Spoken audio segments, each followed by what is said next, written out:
उत्तर प्रदेश के मुख्यमंत्री योगी आदित्यनाथ ने भ्रष्टाचार पर बड़ा एक्शन लेते हुए प्रदेश के सीनियर आईएएस अधिकारी अभिषेक प्रकाश को सस्पेंड कर दिया है।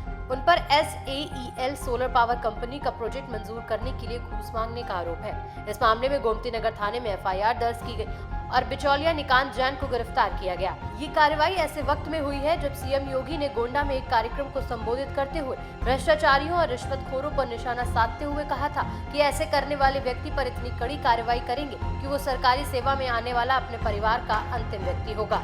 हमने पहले ही कहा है कि अपराध और अपराधियों के प्रति, भ्रष्टाचार और भ्रष्टाचारियों के प्रति सरकार जीरो टॉलरेंस की नीति के तहत काम करेगी और उसी जीरो टॉलरेंस की नीति के तहत मैं आपका आह्वान करने के लिए आया हूं। अगर कोई आपसे कहता है कि लोन दिलाने के नाम पे हम आप पैसा दीजिए, हम पैसा दिलाएंगे, कतई विश्वास मत करिए। सरकार के पोर्टल पर जाइए।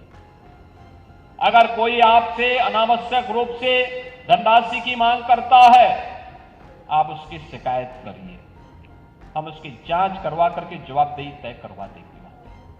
और याद रखना, जो गलत तरीके से आपसे पैसे की डिमांड करेगा, याद रखना, मुझे लगता है कि वह व्यक्ति अंतिम उस परिवार की सर्विस होगी, उसके बाद फिर कभी कोई सरकारी सेवा में आने वाला नहीं है। फिर उसके बाद कभी उसको अवसर नहीं मिलने वाला है।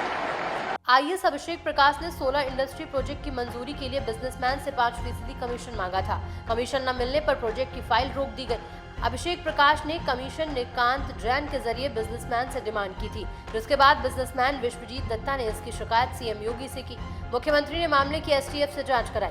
पुलिस पूछताछ में निकांत जैन ने कबूल की कि वो आईएएस अभिषेक के कहने पर 5% रिश्वत मांग रहा था। STF ने इसकी जानकारी योगी को दी। इसके बाद अभिषेक को सस्पेंड कर दिया गया। उनके खिलाफ विभागीय जांच के आदेश दिए गए। मामले के प्रकाश में आने के साथ से ही इस पर राजनीति शुरू हो गई। इस मामले में समाजवादी पार्टी के अध्यक्ष अखिलेश यादव ने निशाना साधा। उन्होंने इस कार्रवाई को नाटक बताया और कहा कि इसके पीछे असल में कोई और है। बात खुल जाने की वजह से ये नाटक किया जा रहा है। 2006 बैच के आईएएस अधिकारी अभिषेक प्रकाश सस्पेंड से पहले सचिव औद्योगिक विकास विभाग और इन्वेस्ट यूपी के CEO थे। बता दें कि आईएएस अभिषेक प्रकाश लंबे समय तक लखनऊ के DM रह चुके हैं। उन पर लखनऊ डिफेंस एक्सपो जमीन घोटाले में भ्रष्टाचार और फर्जी दस्तावेज के आरोप भी लगे हैं, जिसकी जांच अभी भी जारी है।